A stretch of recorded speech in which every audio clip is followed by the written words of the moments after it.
हरे कृष्णा दर्शकों, मेरे इस वीडियो में आप सबका हार्दिक स्वागत है। आज हम बात करेंगे अपने जीवन के बारे में, जीवन के आनंद के बारे में, जीवन के लक्ष्य के बारे में। ईश्वर ने हमें सुंदर सा जीवन दिया, मनुष्य का शरीर दिया, हम पर सबसे पहले हमें उसका बहुत-बहुत आभार व्यक्त करना चाहिए। फिर आती है जीवन जीने की कला, इस जीवन को कैसे जिया जाए? देखिए, एक बहुत छोटी-सी बात मैं आप सबको कहना चाहूँगी कि चलना ही जीवन है और रुकना मृत्यु। जब तक साँसें चलती हैं तब तक जीवन चलता है और जिस दिन साँसें रुक जाती हैं उसी दिन हम खत्म हो जाते हैं, शरीर खत्म हो जाता है, हमारी इच्छाएँ, हमारी आकांक्षाएँ, हमारे सपने सब कुछ खत्म हो जाता है। इसलिए चलते रहिए, बहते रहिए जीवन के साथ। बिल्कुल एक्टिव होकर जितना आप बहेंगे, जितना मस्ती से आप इस जीवन का आनंद लेंगे, उतना ही आपको इस जीवन में आनंद आना शुरू हो जाएगा। और अगर इसको बोझ समझ के ढोएँगे, तो आपको फिर तो आप इस जीवन को ही खराब कर लेंगे।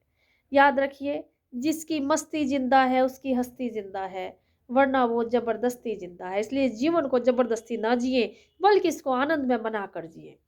अब बात आई जीवन आनंद में कैसे बनेगा, इसके बारे में सबके अलग-अलग दृष्टिकोण हो सकते हैं। किसी को पुस्तकें पढ़ने में आनंद आता है, किसी को गीत गाने में आता है, किसी को घर में रहने में आता है, किसी को बाहर घूमने में आता है।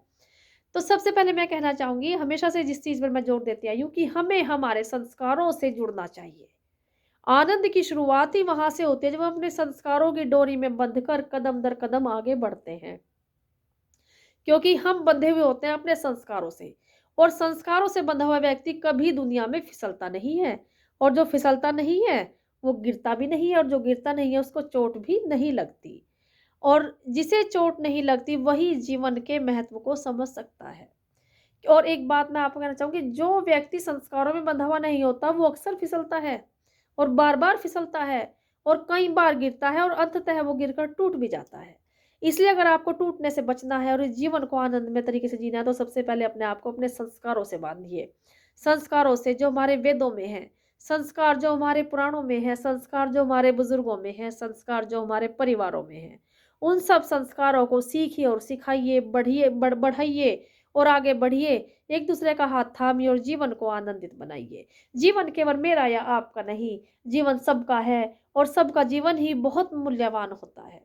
हर इंसान को जीने का अधिकार है, हर इंसान को खुश रहने का अधिकार है और हम सबका दायित्व बनता है कि हम उसके लिए ऐसा सुव्यवस्थित सा माहौल बनाएँ कि हर व्यक्ति प्रसन्नचित्त होकर इस जीवन यात्रा को पूर्ण कर सके। आखिर हम सबको जाना तो वही है, कहाँ? वही 2 गज कफ़न और लकड़ी का ढेर। जाना सबको वही है, तो फिर किस लिए हम ये सब चीज़ें सोचते हैं कि वो मेरा है, ये तेरा है। अरे सबके लिए एक अच्छा माहौल बना के चलिए, सबके लिए एक सुगम माहौल बना के चलिए, कुछ सीख के चलिए, कुछ सिखा के चलिए। इसी का नाम तो जीवन है, मुस्कुरा के चलिए। लेकिन चलते रहिए, रुकिएगा मत।